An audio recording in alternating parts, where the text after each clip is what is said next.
খলিফাতুল মুসলিমিন হযরত ওমর এইবার যুবকের কথাটা শোনার পর তিনি বলেন, যুবক, এটা তো শরীয়তের আদালতে গ্রহণযোগ্য কোনো কথা নয়। কোনো খুনি খুন কইরা যদি কয় আমি ইচ্ছা করে মারি নাই, এটা শরীয়তে গ্রহণযোগ্য না।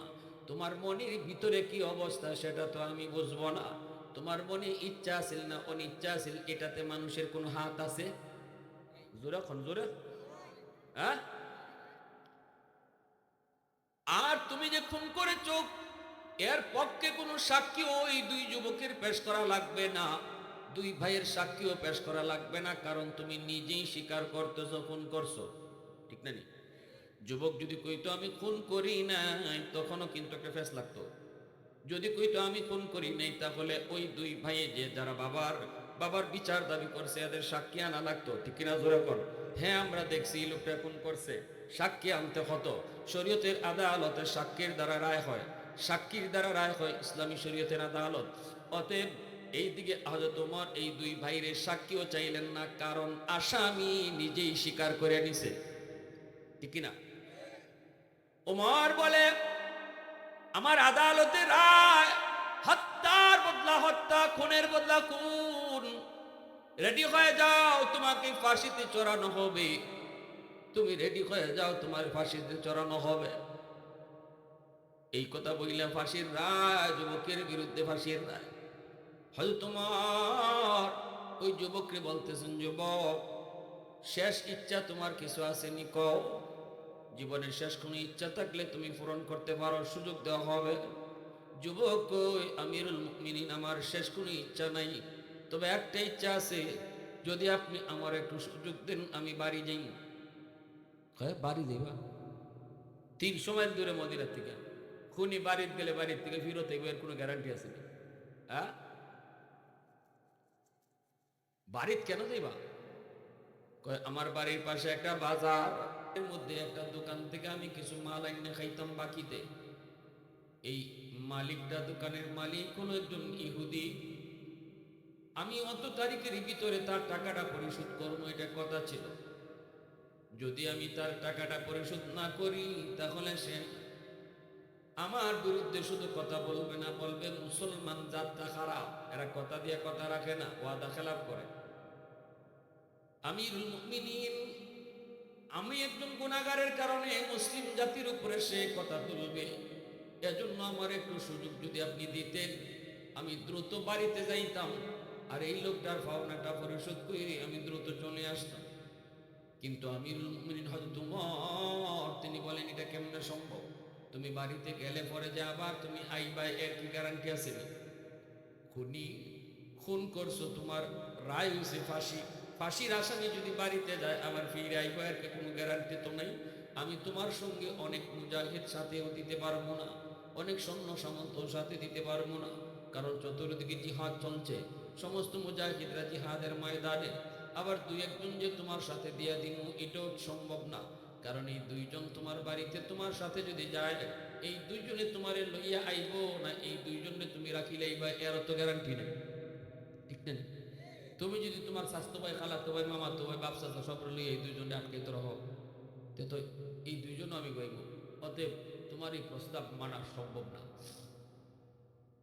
যুবক কয়, তাহলে আমারে ফাঁসির মঞ্চে ঝুলাই দেন, আমি প্রস্তুত আছি, আমারে ঝুলাই দেন।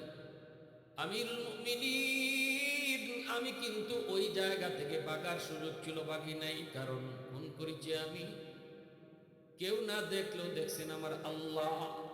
তবে এটাও বলে দিই, আমি ইচ্ছা করে খুন করছি না অনিচ্ছায়, এটাও জানেন আমার আল্লাহ। সুবহানাল্লাহ। এর জন্য যদি আজকে দুনিয়ার আদালতে আমার বিচার হয়, ফাঁসি হয়ে যাক, তবু আমি আমার আল্লাহর আদালতে বাঁচতে চাই। এই বইলে যখন ফাঁসিতে নিয়ে যাওয়া হবে, তখনই হযরত ওমর বলেন, দাঁড়াও, মদিনায় তোমার এমন কোনো পরিচিত লোক আসেনি, তোমার কোনো আত্মীয় স্বজন আসেনি যারে তুমি জামিন বানিয়ে যাইবা? যদি একজন মানুষ তোমার পক্ষে জামিন হয়, তাহলে তোমাকে আমি সুযোগ দিব, তুমি একাই যাইবা, তোমার লোকে কাউরে দিব না, কিন্তু একজন মদিনায় জামিন বানিয়ে যাওয়া লাগবে। যদি তুমি নির্ধারিত সময়ের ভিতরে না আসো, তোমার বদলা এই জামিনদাররে ফাঁসি দেওয়া হবে। এমন কোন লোক মদিনায় তোমার আসেনি, আপনজন, আত্মীয় স্বজন, পরিচিত কেউ? যুবক ডাক দিয়া বলে, না আমিরুল মুমিনিন, মদিনায় আমার এমন কেউ নাই, আত্মীয় স্বজন কেউ মদিনায় নাই, পরিচিত কোনো বন্ধু বান্ধব নাই, অতএব না এই প্রস্তাব আমার পক্ষে মানা সম্ভব না, আপনি আমারে ফাঁসিতে ঝুলাইয়া দেন। এই বইলে যখন হযরত ওমর জল্লাদকে হুকুম দিলেন, জল্লাদ যাও ওরে ফাঁসিতে ঝুলাও। জল্লাদ ধৈরে ধৈরে যখন ফাঁসিতে নিয়ে ঝুলাই দিবে, তখনই ওই হাউস থেকে নবীর একজন সাহাবী হাত বাড়ায় কয়ে, এরে জল্লাদ থামো, আমি আমার এই ভাইয়ের পক্ষে জামিন হইলাম। কে কে সেই নবীর সাহাবী? নবীজির এই সাহাবীর নাম হলো আবু যর গিফারি রাদিয়াল্লাহু তাআলা আনহু। অনেক বড় একজন জলিলুল কদর সাহাবী আবু যর গিফারি রাদিয়াল্লাহু তাআলা আনহু। ইনি দাঁড়ায় বলেন, আমি আমার ওই ভাইয়ের পক্ষে জামিন হইলাম জামিন।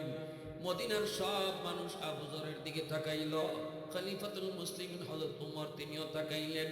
হযরত ওমর ডাক দেয়া বলতেছেন, আবু যর একটু ঘুষে ঘুষে কথা কও, একটু বুঝে শুনে তুমি জামিন হও। তুমি কি তারে চেনোনি? তোমার সাথে তার কোনো পরিচয় আছে নাকি? তুমি তার আগেও চেনো না, পরেও চেনো না। এমন একজন মানুষের পক্ষে যার রায় হয়েছে ফাঁসি, এমন ফাঁসির একজন আসামির পক্ষে তুমি কখনো জামিন হয় না। আবু যর, তার সাথে তোমার কোনো আত্মীয়তা নাই, তার সাথে তোমার কোনো রক্তের সম্পর্ক নাই, এমন রিক্সে তুমি যাও না, যাও না, যাও না। কিন্তু আবু যর গিফার রাদিয়াল্লাহু তাআলা আনহু বলেন, খলিফাতুল মুসলিমিন আমিরুল মুমিনিন, আমার ওই ভাইয়ের সাথে যদিও আমার রক্তের সম্পর্ক নাই গো, তবে ঈমানের সম্পর্ক আছে। আল্লাহু আকবার।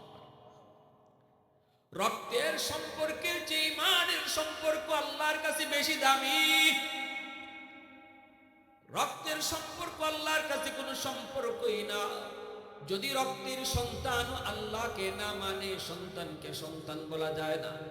এজন্যই তো নূহ নবীর সন্তান কেনান যখন নবীরে মানে নাই, আরে কেনান যখন পানিতে ডুবে মরে যায়, নূহ নবী কইছিলেন, আল্লাহ আমার সন্তান কেনান পানিতে ডুবে মরে যাইতেছে, তুমি না কইছিলা আমার পরিবারে তুমি বাঁচাইবা? আল্লাহ পাক রব্বুল আলামিন কয়, নূহ লাইসা মিন আহলিক, সে তোমার পরিবার নয়। কারণ যার অন্তরের মধ্যে ঈমান নাই, সে যদি নিজের রক্তের সন্তানও হয়, আল্লাহ তারে পরিবার কইতে রাজি হয় না। আর যদি অন্তরের মধ্যে ঈমান থেকে, ঈমান পৃথিবীর ওই প্রান্ত থেকে যদি আওয়াজ দেয়া কয় আমি মুসলমান, বাংলাদেশ থেকে তুমি বলবা তুমি আমার ভাই, ফিলিস্তিনে আজকে যে যুদ্ধ হয়েছে, গাজার জমিনে আজকে যে যুদ্ধ হয়েছে, এ যুবক, আজকে ইহুদিদের সাথে মুসলমানের যে যুদ্ধ হইতেছে, গাজার ছোট ছোট বাচ্চাগুলি রক্তে জমিন লাল হইতেছে, মনে রাখবা এরা যদিও গাজা, কিন্তু আল্লাহর কোরআন বলে ঈমানের সম্পর্কে তারা আমার রক্তের চেয়েও আরো কাছে। গাজায় একটা শিশু হত্যা হওয়া মানে হলো আমার নিজের সন্তান শহীদ হওয়া। গাজায় একজন মুসলমান ভাই রক্ত ধরা মনে করতে হবে নিজের রক্ত ধরা। কারণ আল্লাহ রাসূল বলেছেন, আল মুসলিম আখুল মুসলিম, মুসলমান মুসলমানের ভাই। হযরত আবু যর গিফারি বলে, আমিরুল মুমিনিন, আমি আমার নবীর কথা নিজের কানে শুনছি, আমার রসুল কইছে মুসলমান মুসলমানের ভাই, অতএব আমার রসুলের হাদিস যদি সত্য হয়, সে আমার ভাই। আল্লাহু আকবার। মদিনার মানুষ, খলিফাতুল মুসলিমিন উমর, সবাই আবু যরের কথায় নীরব নিস্তব্ধ হয়ে গেল। কেউ কোনো জবাব দেয় না, কোনো কথা কয় না। আবু যর গিফারি যা বলেছেন সত্য বলেছেন, ঠিক বলেছেন, এইবার কি করা হবে? আবু যর গিফারিকে জামিন রেখা এই যুবককে হযরত ওমর বিদায় দিলেন, ছুটি দিলেন। আগামী সপ্তাহে শুক্রবার, আগামী জুম্মাবার, জুম্মার আজান হওয়ার আগে আগে তুমি দ্রুত মদিনায় ফিরবা। যদি তুমি জুম্মার আজানের আগে আগে মদিনায় ফিরতে না পারো, তাহলে কিন্তু তোমার বদলা। নবীর এত বড় একজন সাহাবী আবু যর গিফারিকে ফাঁসিতে ঝুলানো হবে, কারণ আবু যর তোমার পক্ষে জামিন হয়েছে। হযরতে আবু যর গিফারি খাদেমে খায়রুল বাশার, হযরতে আবু যর গিফারি খাদেমে খায়রুল বাশার, खिदमतों में जिंदगी भर ना बनाया अपना घर, खदमतों में जिंदगी भर ना बनाया अपना घर। अल्लाहु আকবার। আবু যর গিফারি সাধারণ কোন সাহাবী নয় রে যুবক। নবীজির কাছে জিবরাইল বসা। আবু যর গিফারি আসতেছেন। জিবরাইলে আমিন কয়, নবী গো, আপনার সাহাবী আবু যর আইতাছে। আল্লাহর নবী বলতেছেন, জিবরাইল তুমি আমার আবু যরকে কেমনে চেনো? জিবরাইলে আমিন কয়, নবী গো, আমি জিবরাইল একা শুধু আপনার সাহাবী আবু যরকে চিনি না, বরং আবু যর এত সম্মানী, আবু যরকে আকাশের সকল ফেরেশতারা চিনে। দুই গুণের কারণে, এক হলো আবু যর বেশি বেশি করে সূরা ইখলাস তেলাওয়াত করে, অবসর থাকলে কুল হুয়াল্লাহ সূরা বেশি বেশি পড়ে, কুল হুয়াল্লাহ সূরা বেশি বেশি পড়ে, সুযোগ পাইলেই কুল হুয়াল্লাহ সূরা পড়ে। এই কুল হুয়াল্লাহ সূরা হলো আল্লাহ পাকের পরিচিতি, আল্লাহ পাকের পরিচয়। এই সূরা বেশি বেশি পড়ার কারণে আল্লাহ তার মর্যাদা বাড়াইছে। দুই নম্বর আরেকটা গুণ হলো আবু যর সব সময় নিজের ছোট মনে করে চলে, সব সময় নিজের ছোট মনে করে চলে। সামনে যে আসে মনে করে সেই তার থেকে ছোট, সে তার থেকে ছোট, নিজের সব সময় ছোট মনে করে, সামনে যে তাকে তারে বড় মনে করে। এই গুণটার কারণে আবু যরের মর্যাদা আল্লাহ বাড়ায় দিয়েছে। আর আমি আপনি মনে করি এখানে যারা আছে সবার মধ্যে আমি বড়, ঠিক না? আমার উপরে কথা কইতে কাটায় আমি বড়, আমি বড় বাপ, এটা মর্যাদা কমায়। আর আমি সবার ছোট, আমি কম বুঝি, সবাই বেশি বুঝে। এই এই চিন্তা চেতনা সম্মান বাড়ায় দেয়। আল্লাহু আকবার জোরে বলেন। মান তাওয়াদা লিল্লাহ রাফাআহু আল্লাহ। রাসূল কয়, যে যতটা বিনয়ী হয় আল্লাহ তার সম্মান তত বাড়ায় দেয়। এইবার আবু যর গিফারি জামিন যুবক দ্রুতগামী একটা ঘোড়ার পিঠে সওয়ার হইয়া নিজের বাড়ির উদ্দেশ্যে রওনা দিয়ে দিল। বাড়ি আইসা পৌঁছলো, মার কাছ থেকে বাবার কাছ থেকে কম কথায় কথা কইয়া বাজারে যাইয়া ওই লোকটার ঋণ পরিশোধ কইরা আবার মার কাছে বাবার কাছে ফিরা, মার কাছে বাবার কাছে বসলো। একমাত্র সন্তান বাপ মা। আল্লাহু আকবার জোরে। মার কাছে বৈশা মার বুকে মাথাটা রাইখা মারে আদর দিয়ে কই, মা গো, বিদায় দাও, বিদায় দাও গো মা, তোমার তোমার হক আদায় করতে পারি নাই গো মা। এটাই তোমার সন্তানের শেষ বিদায়, আর সন্তান কোনোদিন ফিরবে না।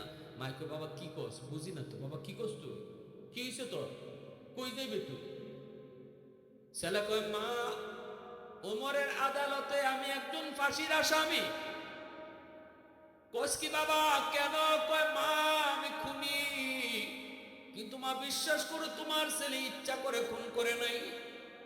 ও মা, তোমার ছেলে ইচ্ছা করে খুন করতেও পারে না, তুমি তো তোমার ছেলেকে চিনো গো মা, ভুলে একটা খুন হয়ে গেছে। এই হলো ঘটনা। এই কইয়া মারে যুবক কান্দা, মা কান্দে, বাপে কান্দে, দুজন বাপ মায় কান্দতেছে। ছেলে বাপ মার চোখের পানি মুছতেছে, বলতেছে, মা তোমরা কান্দো না, আমি পারতাম গো মা ওই জায়গা থেকে বাঁকতে। আমি যদি মাইরা এখান থেকে বাইকে যাইতাম আমার কেউ পাইতো না, বাড়িতেও চলে আসতে পারতাম, পাইতো না। কিন্তু মা গো, কেউ যদি নাও পায়, পাইব তো আল্লাহ। কারো কাছে যদি ধরা না পড়ি, ধরা তো খাইমো আল্লাহর কাছে, ঠিক কিনা জোরে বলো? আল্লাহর কাছে ধরা থেকে তো বাঁচার কোনো উপায় নেই। একদিন না একদিন মালিকের দরবারে তো হাজির হওয়াই লাগবে। আমি ভাগ্যা পানির নিচে থাকি আর জঙ্গলে গিয়া থাকি, আমি ঘরের কোনা থাকি আর মাটির নিচে থাকি, একদিন না একদিন মানুষের চোখে ফাঁকি দিল, পুলিশের হাত থেকে ধরা ধরা না পড়লো, আল্লাহর হাতে ধরা আসেনি না নাই? ও মা, বিদায় দাও, বিদায় দাও, কিয়ামতের ময়দানে হয়তো দেখা হবে গো মা, আল্লাহর আদালতে আমি বাঁচতে চাই। এই বইলা মারে বাবারে কান্দাইয়া যুবক মার চোখের পানি, বাবার চোখের পানিটা মুইসা মার হাতের এক লোকমা খানা খাইয়া, জীবনের শেষ খানাটা যুবক খাইয়া, মারে বাবারে জীবনের শেষ খানাটা নিজের হাতে খাওয়াইয়া যুবক মদিনার উদ্দেশ্যে রওনা দিয়ে দিল। ঘোড়ার পিঠে সওয়ার হয়ে দ্রুত আসতেছে। জুম্মার আজানের আগে আগে মদিনায় বসতে হবে। এই দিকে বাইরে আসতেছে দ্রুত, কিন্তু মাঝখানে ঘোড়ার জিন পুষ্টা ভেঙে গেছে। ঘোড়ার জিন পুষ্টা ভেঙে যাওয়ার কারণে আরেকটা ঘোড়ার জন্য তার অপেক্ষা করতে হয়েছে। এতে করে একটু সময় তার নষ্ট হয়ে গেছে, যার কারণে জুম্মার আগে আগে আইসা পৌঁছার কথা পৌঁছতে পারে নাই। জুম্মার আজান হয়ে গেছে। মদিনার মানুষ সবাই আজান শোনার পরপরই ঘর থেকে বের হয়ে গেল। হায় রে, ওই খুনি ফাঁসির আসামি যুবক আইসে নিনা না আল্লাহ জানে। যদি না আয়া থাকে তাহলে আমাদের সবচেয়ে প্রিয় নবীর সাহাবী আবু যর গিফারি উমরের আদালতে তারে ফাঁসি দেওয়া হবে। মদিনার মানুষ সেটা মানতে পারে না, কোনোভাবেই মেনে নিতে পারে না।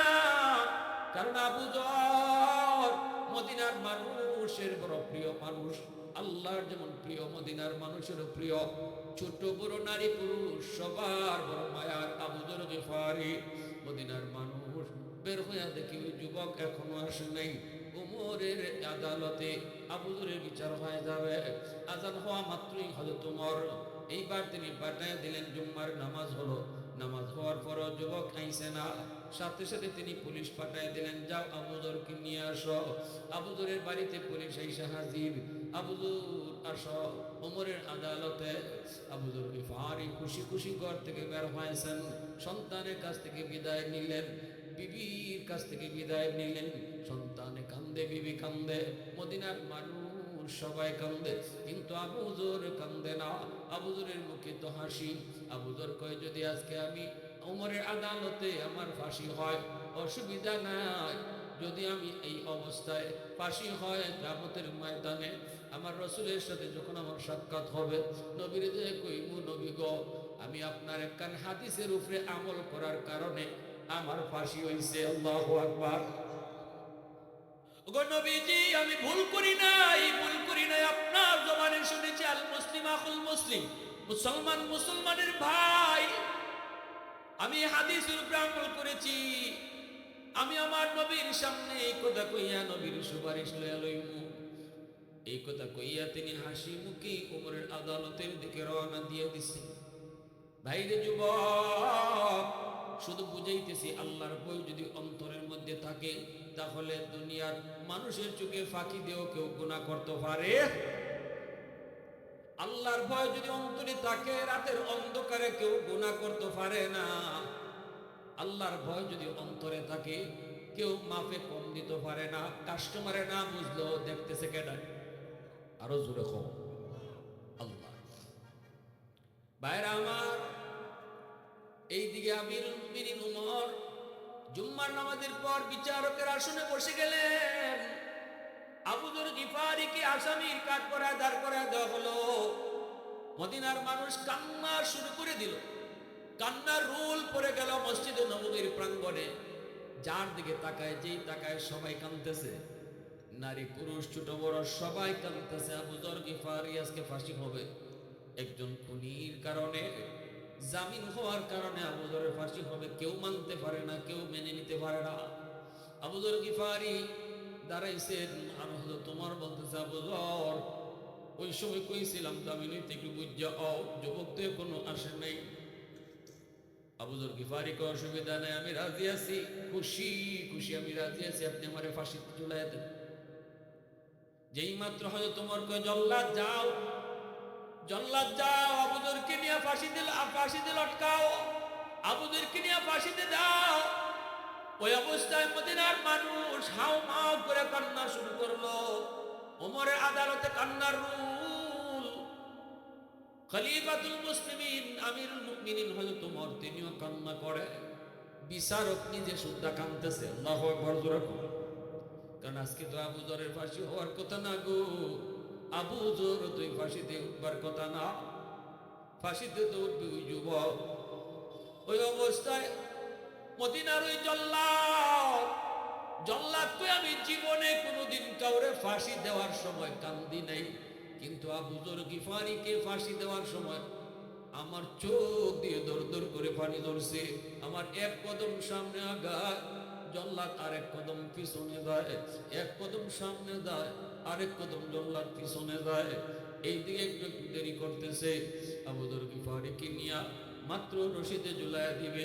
মদিনার মানুষ ওই মরুভূমির দিকে তাকায় রয়েছে, যুবক নিয়ে আয়, দেখো গো তোমরা যুবক নিয়ে আয়। হঠাৎ করে একজনই চিৎকার দেয়া কয়, জল্লাদ থামো থামো, ওই যে দেখা যায় দ্রুত বেগে একটা ঘোড়া আইতেছে, একটু অপেক্ষা করো, ওই যে দ্রুত বেগে একটা ঘোড়া আইতেছে, অপেক্ষা করো অপেক্ষা করো। সাথে সাথে দেখা গেল চোখের পলকে ঘোড়াটা নিয়ে যুবক একদম আদালতের ভিতরে ঢুকে পড়ল। যুবক ঢুকে বলতেছে, আমিরুল মুমিনিন, আমার ভাই আবু যরকে ফাঁসি থেকে নামান, আমারে আপনারা ফাঁসিতে ঝুলাইয়া দেন। মাঝখানে আমার জিন পুষ্টা ব্যাংকে গেছিল, ঘোড়ার জিন পুষ্টা ব্যাংকে যাওয়ার সময় একটু নষ্ট হয়েছে, আমি মাপ চাই মদিনার মানুষের কাছে, মদিনার মানুষের কাছে মাপ চাই। আমার ভাই আবু যরকে নামায়া দেন, আমারে ফাঁসি দিয়া দেন। এখন তো সবাই আরো আশ্চর্য হয়ে গেল, ফাঁসির আসামি আবার বাড়ি থেকে ফেরত আয় কেমনে? অনেকেই মনে করেছে দুকা দিয়া গেছে আর আসবে না, কিন্তু যেই ফাঁসির আসামি বাড়িতে যাওয়ার পর আবার ফেরতই তো পারে, এর ভিতরে আল্লাহর কেমন ভয়, এটা এখন মদিনার মানুষের বুঝ হয়ে গেছে। আল্লাহু আকবার জোরে কও। এখন তো সবাই বুঝে গেছে, না রে, এই যুবক তো ইচ্ছা করে খুন করতে পারে না, যেই যুবক বাড়ি যাওয়ার পরে আবার ফেরতই তো পারে, এই ফাঁসির আসামি তো ইচ্ছা করে কাউরে মারতে পারে না, অতএব সে যা কইছে আমি ইচ্ছা করে মারি নাই, কথাটা ঠিক। এটা কিন্তু মদিনার সব মানুষে বুঝি লাইছে, খালি মদিনার মানুষে বুঝছে না, হযরত ওমরও বুঝি লাইছে। আল্লাহু আকবার জোরে কও। সবার সামনে পরিষ্কার হয়ে গেছে। এইবার কি করবে? এখন হযরত আবু যরকে নামাইয়া ওই যুবককে যখন ফাঁসিতে ঝুলাবে, যুবকের যখন ফাঁসিতে ঝুলাবে, মদিনার মানুষ চোখের পানি মুচ্ছিল ঠিকই আবু যরকে নামাইবার সময়, কিন্তু এটা বুঝার পরে যে ইচ্ছা করে মারে নাই, এখন তো আবার সবাই কান্না শুরু করছে। এখন যুবকের প্রতি মায়া লেগে গেছে গিয়া, হায় রে, এই যুবক তো সে জানতেন যুবক না, তার ভিতরে যে আল্লাহর কি ভয়। এখন আবার সবাই কাঁদতেছে। হযরত ওমর তিনিও বুঝতেছেন, কিন্তু ওমরের হাতে তো ক্ষমতা নাই। ক্ষমতা হলো যারা বাদী মামলা করছে, বাদী যদি মাপ দেয় তাহলেই শুধু মাপ, ঠিক কিনা জোরে বলেন? আর নতুবা বিচারকের কোনোখানে এখতিয়ার নাই। যেই মাত্র ওই যুবককে নিয়ে যাইতেছে আর মদিনার মানুষ কাঁদতেছে, ওই দুই ভাই যারা মামলা দিছে এরাও বুঝতে পারছে না, আসলে যুবক ইচ্ছা করে আমাদের আব্বারে মারছে না। জল্লাদ মাত্র ঝুলাই দিব, এমনি দুই ভাই কয়, জল্লাদ থামো, আমার ভাইকে ফাঁসি দেওয়া লাগবে না, আমাদের বুঝ হয়ে গেছে, বুঝ হয়ে গেছে, আমার এই ভাইটা আমার আব্বারে ইচ্ছা করে মারতে পারে না, বাড়ি যাওয়ার পরেও যে আবার ফেরত আইতে পারে, ইচ্ছা করে মারে না, আমাদের বুঝ হয়ে গেছে গো। অতএব আমার ভাইটারে নামায় দাও, আজকে থেকে আমরা দুই ভাই না, আজ থেকে আমরা তিন ভাই। आवाज देखो ना सुभान अल्लाह। फारूक तेरा नाम से इस्लाम रहेगा, फारूक तेरा नाम से इस्लाम रहेगा, दुनिया की अदालत में तेरा नाम रहेगा, दुनिया की अदालत में तेरा नाम रहेगा, उस्मान तेरा नाम से इस्लाम रहेगा, दुनिया की सखावत में तेरा नाम रहेगा, दुनिया की सखावत में तेरा नाम रहेगा, हैदर तेरा नाम से इस्लाम रहेगा, दुनिया की शजाअत में तेरा नाम रहेगा, मुआविया तेरा नाम से इस्लाम रहेगा, दुनिया की सियासत में तेरा नाम रहेगा, दुनिया की सियासत में तेरा नाम रहेगा। मुसलमाনের আওয়াজ দেখো আল্লাহু আকবার, আরো জোরে আল্লাহু আকবার। তাহলে আমার ভাইরা বন্ধুরা, এইবার বুঝেন আল্লাহর ভয়, যেই ভয়, আল্লাহর ভয় থাকলে আল্লাহ কয় আল্লাহর ওলি হওয়া যায়। যার ভিতরে আল্লাহর ভয় আছে সে আল্লাহর ওলি, যার ভিতরে আল্লাহর ভয় যত বেশি আছে সে তত বড় ওলি। সুবহানাল্লাহ জোরে কোন। তাহলে আল্লাহর ভয় কার অন্তরে আছে? যে নামাজ পড়ে না, হের অন্তরে আল্লাহর ভয়। কি কর? যে মিশা কথা কয়, হের অন্তরে আল্লাহর ভয়। আল্লাহর ভয় কার অন্তরে আছে এটা বোঝার আলামত হইল সে গুনারে ডরায়, ঠিক কিনা? আল্লাহর ভয় কার অন্তরে আছে এটার আলামত হইল সে গুনারে ডরায়। যে গুনাহ যদি ওই জায়গা, তো সাথে সাথে কাপড় শুরু করবো, আল্লাহ ভুলে গেছি, আল্লাহ আল্লাহ ভুলে গেছি গা, শয়তানের দোকায় গুনাহ করে ফেলেছি, আল্লাহ মাফ করো, এও আল্লাহর ওলি। গুনাহ হয়ে যাওয়াটা বড় ভুল না, গুনাহ হয়ে যাওয়াটা বড় দোষ না, গুনাহ হওয়ার পরে তওবা না করা এটা হলো বড় দোষ। গুনাহ হওয়ার পরে যদি একজন অনুতপ্ত হয়ে যায়, আল্লাহ ভুল করে ফেলাইছি, মাফ করে দিলাও, আল্লাহ আর করতাম না, তখন কিন্তু আল্লাহ পাক খালি মাফ করে তা না, বরং এই গুনার কারণে যে এই অপরাধটার কারণে যত গুনাহ হয়েছিল এই সম পরিমাণ গুনারে আল্লাহ নেকি বানাই দেয়। ইল্লা মান তাবা ওয়া আমানা ওয়া আমিলা আমালান সালিহা ফাউলাইকা ইউবাদদিলুল্লাহু সাইয়্যাতিহিম হাসানাত। আল্লাহ পাক নিজে পরিষ্কার কোরআনে বলছে, তওবাকারী যখন তওবা করিলায় তখন গুনাহ তার যা ছিল এই সমপরিমাণ গুনাহ যদি পাহাড় পরিমাণ গুনাহ হয়, সাগর পরিমাণ গুনাহ হয়, আমি আল্লাহ তওবার খাতিরে সাগর পরিমাণ নেকি বানাই দেব। এজন্য তওবার এত বড় ফল, তওবার দ্বারা মানুষ আল্লাহর ওলি নগদে হয়ে যায়, নগদ। আমরা এখানে যারা বইছি এই মুহূর্তে আমরা আল্লাহর ওলির দপ্তরে নাম লেখাইতাম পারবো যদি আমরা খালিস নিয়তে তওবা করিলাই, যে আল্লাহ জীবনে যা গুনাহ করছি আর করতাম না, দিল থেকে যদি কইলে আল্লাহ। এরপরে যদি শয়তান আপনার দুকায় ফালাই দেয়, তাও কিন্তু আপনার তওবা এটা যে নষ্ট হয়ে গেছে তা না, তওবা এটা নষ্ট হয় না। আপনি এখন খালিস নিয়তে তওবা করেন, আল্লাহ আমি আর করতাম না, আর করতাম না, কর্ম ইচ্ছাটা না রেখা করতাম না। এরপরে যদি আপনারা কোনোদিন শয়তানের দুকাত ফালাই দেলায়, আপনার আগের তওবা নষ্ট হয় না, বরং ওই সময় আবার তওবা করবেন, আল্লাহ আবার মাফ করে দেবেন। এজন্য আল্লাহর নাম হলো তাওয়াব। আল্লাহর নাম তাওয়াব কেন? তাওয়াব শব্দের অর্থ হলো যিনি বারবার তওবার কবুল করেন। এজন্য আল্লাহর নাম হলো তাওয়াব। আমরা খালিস নিয়তে তওবা করার নিয়ত কার কার আছে একটু হাত তুলে আল্লাহর দেখাও। আল্লাহ তুমি কবুল করো, সবাই বলো আমিন। আরো